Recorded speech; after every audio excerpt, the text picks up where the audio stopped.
This is the lecture for A2U1L4 Absolute Value Equations. So let's talk about what absolute value is. First, absolute value is how many spaces on a number line is a number worth. And absolute value has no sign. -2 is worth just as many spaces on a number line as +2 is. It's just 2 spaces. So, for example, the absolute value of -7 is 7, and the absolute value of +7 is still 7. So let's look at one of the problems we're going to have when we have an absolute value in an equation. If the absolute value of x is equal to 7, I really don't know, was x originally equal to +7 or was x equal to -7? So we are going to have to consider 2 cases when we start using this in an equality or in an equation. Now, one thing I do want to point out to you, if I have an absolute value equal to a negative number, this is not possible. So this is one thing you're going to want to be looking for. If you wind up with an equation where absolute value is equal to a negative number, that's just going to be the empty set. No solution, not possible, okay? Because there's no way that the absolute value of x could give you an answer of -2. So let's just look at some problems. Okay, at the top of your guided notes there you see the steps, and these are the steps we're going to be using. First, you're going to isolate the absolute value part if necessary. You're going to create 2 cases. You're going to solve both cases, and then you're going to check your answers for extraneous solutions. Now, an extraneous solution is an answer that you get when you work the problem, but then when you fill your answer back in, that solution doesn't work. So an extraneous solution is just a solution that does not check. All right? So let's look at number 1. Now, first of all, where it says isolate, that means make sure that the absolute value is the only thing on one side of your equation. And that's already been done. So we're going to skip to number 2.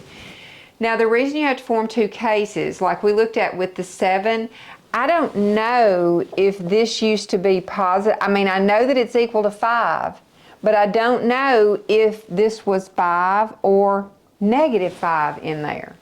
So that's going to be my 2 cases. I'm going to take what's inside the absolute value sign, and I'm going to say, well, either x minus 9 is equal to 5, or x minus 9 is equal to -5. I want to consider both possible cases.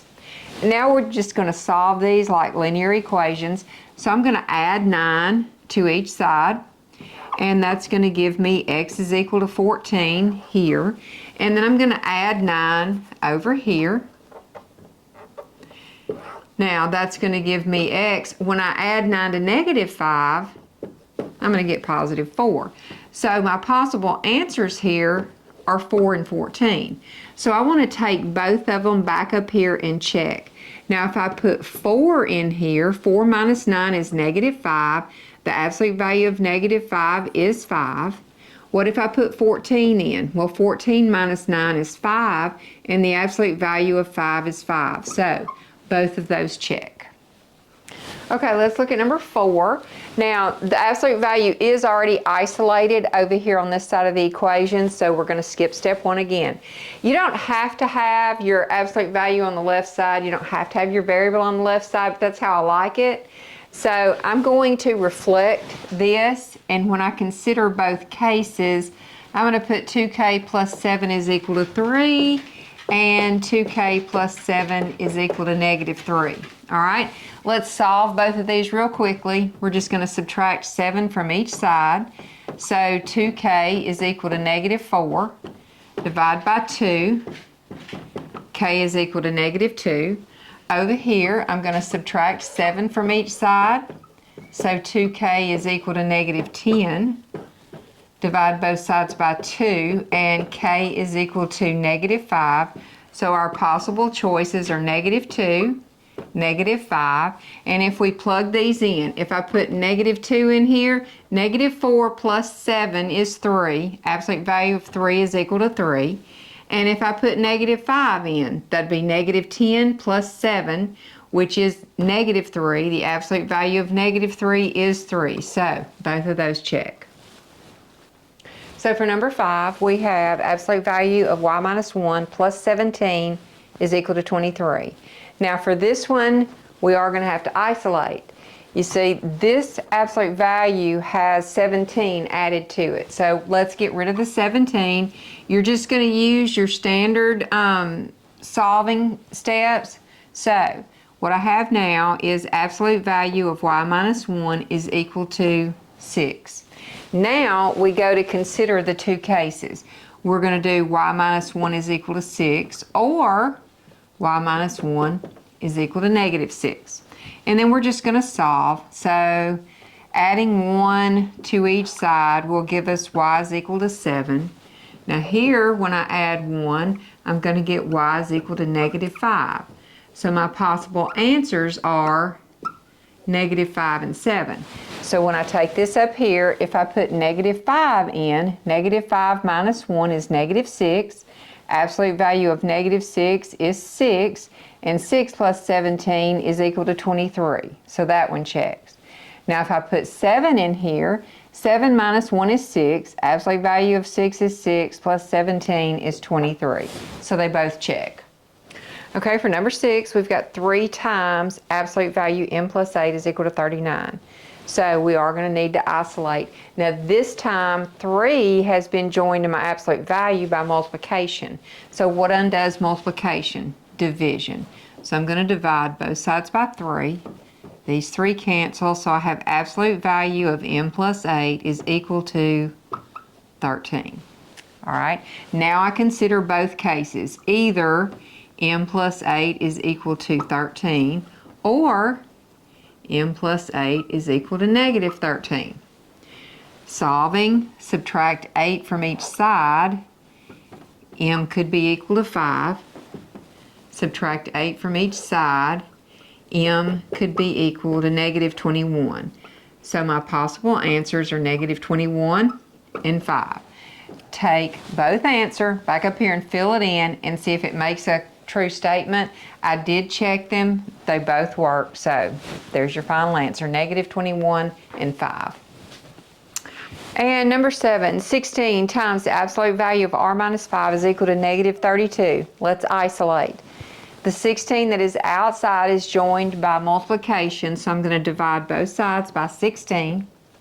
These cancel out. So now what I have is absolute value of r minus 5 equals negative 2. And you can actually stop here because remember we talked about earlier in the discussion, you cannot have an absolute value answer that's negative 2. So it is not possible. There is no number that you can fill in here, then take the absolute value of it and get negative 2. So not possible. For number 8, we have absolute value of y minus 10 over negative 2 is equal to negative 6. I know it's real tempting after that last problem to say, oh, that's a negative, so it's going to be not possible. But you cannot say that it's not possible until you have your absolute value by itself. You've got to have it isolated. So let's do that. This absolute value is divided by negative 2, so to get rid of it, I'm just going to multiply negative 2 onto both sides. They cancel out over here, so I have absolute value of y minus 10 is equal to, now negative 6 times negative 2 changes to positive 12. Now we're going to consider both cases. See, I don't have a not possible because isolating my absolute value changed this to a positive. So I can either have y minus 10 is equal to 12 or y minus 10 equals negative 12. So let's add 10 to both sides. Y is equal to 22. Or when I add 10 over here, y is equal to negative 2. So my possible solutions are negative 2, 22. Now if you take both of these numbers up here and fill them in, you do get correct statements, so they check, they both work. And number 9, negative 5 is equal to absolute value of 8 minus p minus 11. So let's isolate by adding 11 to each side. So now you have 6 is equal to absolute value of 8 minus p. We need to consider both cases, and once again, I'm going to reflect mine just because I like to have my variable on the left. So 8 minus p is equal to 6, or 8 minus p is equal to negative 6. All right, now this 8, remember, you look in front of a number to find out how it's been attached to your variable. This is positive, so to get rid of it, I'm going to subtract it from each side. Now I have negative p is equal to negative 2. All right, I don't want negative p, so I'm going to multiply both sides by negative 1. Sometimes y'all say divide by negative 1. It's all the same. You get p is equal to 2. All right, coming over here, I'm going to do the same thing. Subtract 8 from each side, so negative p is equal to negative 14. Multiply by negative 1. P is equal to positive 14, so my possible answers are 2 and 14. Take each one of these back up here to your original and plug it in and work it out, and you will see that they both check. You have no extraneous solutions. Okay, for number 10, we've got absolute value of 3a plus 12 divided by 9, or over 9, is equal to 0. So our first step is to isolate. To get rid of that 9, we'll multiply by both sides. Now I have absolute value of 3a plus 12 still equal to 0. All right, now to consider both cases, 0 actually doesn't have a sign, positive or negative, so you only need to consider the one case. So we're just going to do 3a plus 12 is equal to 0. We'll subtract 12 from each side. 3a is equal to negative 12. Divide both sides by 3, and a is equal to negative 4. All right, if you take negative 4 up here to your original, negative 4 times 3 is negative 12. Negative 12 plus 12 is 0. 0 over 9 is 0. So it checks. You're good to go. So number 11 is 9 minus 4 times absolute value of c plus 10 is equal to negative 15. So let's isolate. A little more in depth here. Let's go to the furthest one out first. Let's get rid of the 9. It's positive, so to get rid of it, I'm going to subtract. So that's going to give me negative 4 times c plus 10, absolute value, is equal to negative 24. Then to get rid of the 4, it's been multiplied, so I will divide both sides. These two cancel out, so I have absolute value of c plus 10 is equal to positive 6. All right, let's consider both cases. Either c plus 10 is equal to 6, or c plus 10 is equal to negative 6. Solving, I'm going to subtract 10 from each side, so c could be negative 4, or subtract 10 from each side, c could be negative 16.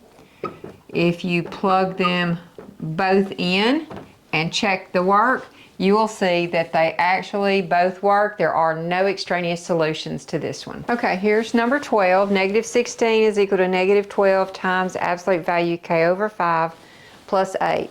Let's isolate first. Now here's what we're looking at. And just like when you're solving a regular equation, you get rid of the number that's joined by addition and subtraction first. So I'm going to subtract 8 from this side and 8 from this side. All right, negative 16 minus 8 is negative 24. And over here I have negative 12 times the absolute value of k over 5. These two cancel out. All right, next I need to get rid of the number, the negative 12 that's outside the absolute value. It's been multiplied, so to get rid of it, I'm going to divide, do it on both sides. Negative 24 divided by negative 12 is positive 2.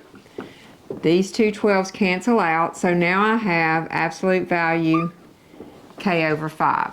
So once again, I'm going to consider both cases. Either k over 5 is equal to 2, or k over 5 is equal to negative 2. And solve both. Multiply by 5. So either k is equal to 10, or multiply by 5. K is equal to negative 10, so my possible answers are negative 10, positive 10. I take both of them up to my original and put it in there and check, and you will see that they both check. No extraneous solutions to this one. Okay, let's look at number 13. Absolute value of 3x minus 9 is equal to x plus 1. So our first step is to isolate, and we see that this is isolated. So we're on to considering two cases. I'm going to have 3x minus 9 is equal to, the positive case is x plus 1. Now for the negative case, when I do 3x minus 9, since that is a binomial over here, I'm going to put it in parentheses so I can distribute that negative sign. All right, let's come over here first and solve. We're going to subtract x from each side. So 2x minus 9 is equal to 1. We'll add 9 to each side. So 2x is equal to 10. Divide both sides by 2, and x is equal to 5. All right, now we're going to distribute the negative sign into here. So I'm going to have 3x minus 9 is equal to negative x minus 1. And solving, I'll add x to each side. So I have 4x minus 9 is equal to negative 1. Add 9 to each side. 4x is equal to 8. Divide both sides by 4. X is equal to 2. So my possible solutions are 2 and negative 5. If you go back up to your original and fill those in, you will see that both of them work. Therefore, we have no extraneous solutions. So let's move on. Okay, let's look at number 14. Step 1 is to isolate the absolute value. So I'm going to get rid of the 2 that's multiplied by it by dividing both sides by 2. So I have absolute value of h plus 8 is equal to 7h. So consider both cases. H plus 8 is equal to 7h, or h plus 8 is equal to negative 7h. Now let's solve. Here I'm going to subtract h from each side. So I get 8 is equal to 6h. Divide by 6, and h is equal to 4/3. Or if I come over here, I'm going to subtract h from each side. 8 is equal to negative 8h. Divide both sides by negative 8. And h is equal to negative 1. So my possible solutions are negative 1 and 4/3. So let's plug them in to check. If I put negative 1 in for both, this is going to give me 2 times the absolute value of 7, which would be 14 over 2. So this would be 7. If I have negative 1 over here, 14 times negative 1 is going to be negative 14 over 2, which is negative 7. So negative 1 is an extraneous root. Now if you plug 4/3 in, it does work. So your only answer here is 4/3. Okay, here's number 15.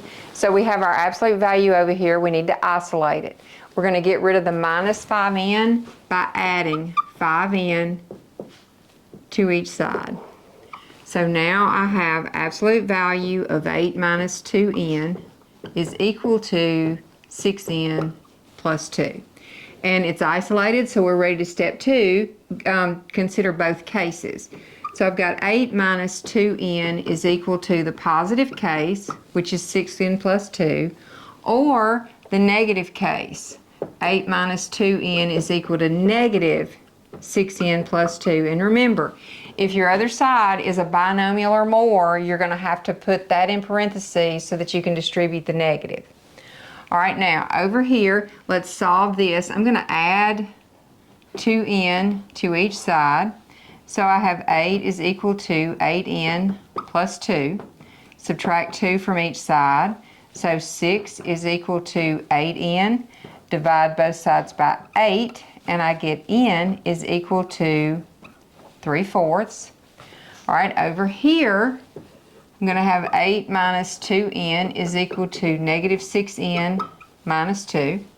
And then I can solve either way. Let's add 6n to each side to keep it positive. So now 8 minus plus 4n is equal to negative 2. Subtract 8 from each side. 4n is equal to negative 10. Divide both sides by 4. And n is equal to negative 5/2. Now, when you plug both of these back in, you will see that the -5/2 does not work, so the only viable solution for this is 3/4. Okay, one more problem. Okay, here's our last one, number 16. And once again, since the absolute value is on the right-hand side, I'm going to reflect it back and make it absolute value of 6w plus 20 is equal to -4w minus 2. For no other reason than I'm just more comfortable with it that way. All right, so now this is isolated, so we're on to step 2, which is consider both cases. Now your positive case is just going to be dropping the absolute value sign and nothing else will change. But your negative case is going to be with the absolute value part just the same, and I'm going to consider the negative of everything on the other side. Okay, so let's solve this one first. I'm going to get rid of the -4w by adding 4w to each side. So I have 10w plus 20 is equal to -2. Then I would subtract 20 from each side, so 10w is equal to -22. Divide both sides by 10, so w is equal to -11/5. All right, over here, first I'm going to distribute. So now I have 6w plus 20 is equal to 4w plus 2. Then let's subtract 4w from each side. That will give me 2w plus 20 is equal to 2. Subtract 20 from each side. Now I have 2w is equal to -18. Divide by 2. Therefore, w is -9. And you can fill both of these in to your original equation and you will see that they both work. So both of these are viable solutions. And that is all of Lesson 4, Absolute Value Equations.